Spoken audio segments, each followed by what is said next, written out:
আল্লাহর নবী একদিন দুই হাত দিয়ে দুইটা জিনিস ধরে বললেন, ইন্না হাযাইনি হারাম, আমার উম্মতের জন্য দুইটা জিনিস হারাম, আলা যুকুরি উম্মতি, তবে মহিলার জন্য না, পুরুষের জন্য। এক, রেশমি কাপড়, দুই, গোল্ড, স্বর্ণ। সৌদি আরবে থেকে এসে, আমেরিকা থেকে এসে, মালয়েশিয়া থেকে এসে গলার চেনটা আছে স্বর্ণের, বিবাহ দিতে গিয়েছে, বিবাহর সময় ছেলেকে জামাইকে চেন দিয়ে নামাচ্ছে, 3 মিনিটের জন্য যদি গলায় চেন দেয়, আল্লাহর কসম সে হারাম পাপে পাপী। টাকনো ঢেকে কাপড় যদি কেউ পরে, তার জন্য তাকে জাহান্নামে যেতে হবে। মীমাংসিত কত বড় বড় পাপ সম্পর্কে এ জাতি এখনো অসচেতন, কিচ্ছু জানে না। আর হুজুর এসে বলে, ও বাবা, আমার পীর কেবলা ঠাকুর হলো বদনাদি বাঘ মারেছে বাবা, নদী পার হয়ে চলে গেছে। এই গল্প পাবনার মানুষ, কুষ্টিয়ার মানুষ, রাজবাড়ির মানুষ জীবনটা ভর শুনলাম। পীর সাহেব জায়নামাজের উপর দিয়ে পানির উপরে চলে গেল, কার জায়নামাজ দেখলো কিনা তার নাম কয় না। আমাদের ইসলাম কোনো জাদুকর ইসলাম না। আজকে আমার পুরো বক্তব্য শুনলে আমি যদি প্রমাণ করে দিতে না পারি এগুলো ধর্মের নামে ভণ্ডামি, তাহলে আমাকে ধরে পিটাবেন। আল্লাহর নবী দুনিয়ার সবচেয়ে বড় ওলি, সবচেয়ে বড় কামেল, সবচেয়ে বড় আল্লাহর ওলির নাম হলো মুহাম্মদুর রাসূলুল্লাহ সাল্লাল্লাহু আলাইহি ওয়াসাল্লাম। তিনি মক্কা থেকে মদিনাতে 3 দিন 3 রাত না খেয়ে, কষ্ট করে শুকনা খেজুর খেয়ে তিনি এসেছেন হজ করতে মদিনা থেকে মক্কায়। আর মনসার পাগলের জেলের ভিতরে বলে কাবা চলে গেছে। এই জাতির লজ্জা শরম হবে কবে? কামেল মাদ্রাসা 1 থেকে কামেল পর্যন্ত, মানে MA পাস করা হচ্ছে প্রতিষ্ঠানে, প্রায় 100-র উপরে শিক্ষক বসে আছে। মাঝখানে মনসের পাগলের গল্প হয়, আব্দুল কাদের জিলানীর বাপের বড়ই খাওয়ার রামায়ণের গল্প হয়। কেন লোকজন বলে না আমাদের এই দেশে অধিকাংশ লোক নেশা করে, অধিকাংশ সালাত আদায় করে না, সিয়াম পালন করে না? এর ব্যাপারে বক্তব্য না দিয়ে এই বাবার গল্প শুরু করলেন কি কারণে? শোনেন, বাইনাল আবদি ওয়া বাইনাল কুফরি তারকুস সালাহ, ডাইরেক্ট রাসূল বলেছেন আল্লাহর বান্দা এবং কাফেরের মাঝখানে পার্থক্য হলো নামাজ। যার নামাজ নাই সে মুসলমানই না, কাফের। কথা বোঝা যাচ্ছে? মনে কি পরে ডক্টর খন্দকার আব্দুল্লাহ জাহাঙ্গীর রাহিমাহুল্লাহর কথা? 2016 সালে এই আপনার পাশের জেলা ঝিনাইদহে তার বাড়ি, কুষ্টিয়া বিশ্ববিদ্যালয়ের দায়িত্বশীল একজন বড় টিচার ছিলেন। আল্লাহ তাকে নিয়ে গেছে। প্রায় 100 কিতাবের লেখক, সারা পৃথিবীর বাংলা ভাষাভাষী মানুষের ভিতরে অনেক বেশি নাম্বার পেয়ে তিনি স্ট্যান্ড করেছিলেন। এই মানুষটা মারা গেছে। তার নাম কি শুনছেন আপনারা? শুনেছেন? তার কাছে প্রশ্ন গেল, আমাদের এই দেশে 90% মুসলমান। উনি প্রশ্ন শুনেই রেগে গেলেন, কে বলেছে আপনাকে 90% মুসলমান? যেই দেশে 98 জন বেনামাজি, যে দেশে 80% লোক সুদখোর, যেই দেশে অধিকাংশ লোক গীবত করে, অধিকাংশ লোক কোরআন পড়তে জানে না, এই দেশের 90% মুসলমান। এর থেকে মিথ্যা কথা পৃথিবীতে হতে পারে না। 90% মুসলমান তো পহেলা বৈশাখে গেল কিনা? হিন্দুদের পূজা মণ্ডপে হিন্দুরা ডাইরেক্ট সাক্ষী দিচ্ছে, আমাদের পূজা মণ্ডপে মুসলমানরা না আসলে তো পূজাই জমে না। ওদের নাড়ু খায়, ওদের বাতাসা খায়, ওদের জিলাপি খায়, ওদের সঙ্গে উঠা বসা করতে করতে আমাদের ধর্ম হলো একেবারে হয়ে গেছে দুর্গার দরগার মতো। দূর থেকে বোঝা যায় না এটা কি মসজিদ না মন্দির। কাছাকাছি গিয়ে দেখা যাচ্ছে না রে, এটা তো মসজিদও না মন্দিরও না, এটা হলো একটা মরা পীরের মাজার, 3 তলা গম্বুজ। এটা নামাজের জায়গা না। কে কাকে বুঝাবে? ধর্মের নামে যত ধর্ম আমাদের এই দেশে হয়, আপনি মনে রাখবেন অধিকাংশ শিরক আর বেদাত পাইছি আমরা ইন্ডিয়া থেকে। বেশি দরদ দেখাতে যায় না, কিন্তু অধিকাংশ বেদাত আর শিরক পাইছি আমরা আমাদের পাশের দেশ ভারত থেকে। বর্তমানে বাঁশের থেকে কমছি বড়। ওদের দেশে এখন অন্তত একটা দেওয়ানবাগি নাই, ওদের দেশে ল্যাংটা নাই। একটা আশ্চর্য দেশে বসবাস করি, যেই দেশে 90% উপরে মুসলমান, সেই দেশে কোরআন হাদিসের বক্তব্য দিতে পুলিশের অনুমতি লাগতো কিনা? কথা বলেন না কেন? থানায় আমাদের আইডি কার্ড দিতে হতো। আমাদের বক্তব্য দেখে পুলিশ ভয়তে বলতো যে কাকে নিয়ে আসতেছে, মারামারি লাগে যাবেনি, দরকার নাই, বাদ দাও। এই অমানুষ ধর্মের দায়িত্ব তোকে কে দিল? ইসলামের হালাল হারাম সম্পর্কে তুমি কি জানো?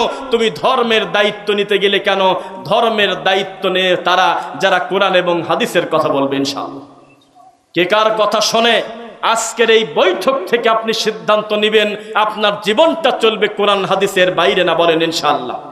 এবার আমি মূল আলোচনার দিকে ফিরে আসি। পৃথিবীতে একটা আশ্চর্য পাপ আছে, যেই পাপ করলে লোকটা দুনিয়াতে বেঁচে থাকে ঠিক, তবে জাহান্নামে তার জন্য ঘর তৈরি হয়। এই পাপ সম্পর্কে জানার দরকার আছে কিনা?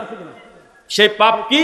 কেউ যদি রাসূলের উপরে মিথ্যারোপ করে, হাদিস রাসূলের নামে চালায় দেয়, আর ওই হাদিসটা যদি আমার রাসূলের না হয়, তার থাকার জায়গা জাহান্নাম।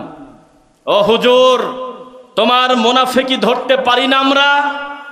ওই ইসরায়েল, ওই কুকুর পশু জানোয়াররা যখন আমাদের ফিলিস্তিনের ভাই বোনদের উপরে হামলা করে, হাসপাতাল পর্যন্ত উড়ে যায়, নিরীহ মুসলমান বাচ্চাদের রক্ত দিয়ে তারা গোসল করে, এত নির্মম নির্যাতন করে, আর তোমার ভালোবাসার রাষ্ট্র যখন বোম মারে, একটা কুত্তাও মরে না।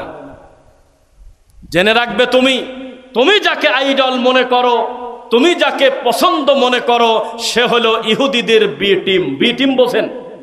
ইহুদিদের আলাদা একটা টিম, যাদের ধর্ম হলো সাহাবীদের গালি দেওয়া, যাদের কাজ হলো আম্মাজান আয়েশার নামে আল্লাহর কাছে লানত বলা, যার কাজ হলো উসমান রাদিয়াল্লাহু আনহুকে কাফের বলা। বলেন তো তারা কারা? অথচ আমাদের দেশে শিয়া প্রেমী আছে না নাই? বলেন তো দেখি।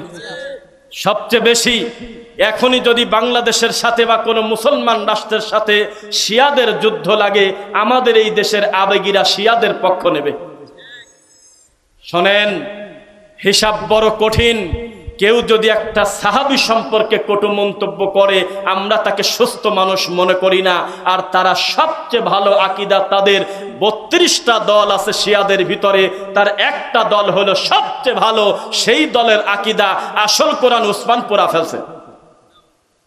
সবচেয়ে যাদের আকীদা ভালো, তাদের আকীদা হলো আয়েশা কাফের, উসমান কাফের, উমার কাফের, শুধুমাত্র আলী, হাসান, হোসাইন, ফাতেমা আর মুহাম্মদ সাল্লাল্লাহু আলাইহি ওয়াসাল্লাম ভালো। বলেন নাউজুবিল্লাহ। এই হলো তাদের ইবাদত, তাদের ধর্ম। তাদের টয়লেটের পাপোশে লেখা ইয়া আবু বকর সহ্য করব কিভাবে? তারা তাদের কুকুরের নাম রাখে উমার। তারা মুসলমানের বাচ্চা যদি নাম রাখে কেউ ওই রাষ্ট্রে, আবু বকর, ওমর, উসমান, আলী রাখলে অসুবিধা নাই, হাসান হোসাইন রাখলে অসুবিধা নাই। শুধু এই তিনজনের নাম যদি রাখে অথবা আয়েশা রাখে, জ্বলন্ত আগুন দিয়ে তাদেরকে পুড়িয়ে দিয়েছে কয়দিন আগে। কোথায় বসবাস করেন আপনি? কাদেরকে দিয়ে সংখ্যা গণেন আপনি? জেনুইন কোরআন সুন্নাহ ভিত্তিক মুসলমানের সংখ্যা লাখে নেমে আসবে, কিন্তু আমাদের হিসাবে প্রায় 250 কোটি। এগুলো হলো জড় পদার্থ, এগুলো দিয়ে কাজ হবে না। খালেদের মতো লাগবে। খালেদ বলবে মরা মানুষের সাথে যুদ্ধ করব, ভয় কিসের, আমি একাই যুদ্ধে যাব, আল্লাহর নবী আমি রেডি। তার এক হুঙ্কারে কাফেররা পালানোর পথ খুঁজে পায় না ইনশাআল্লাহ।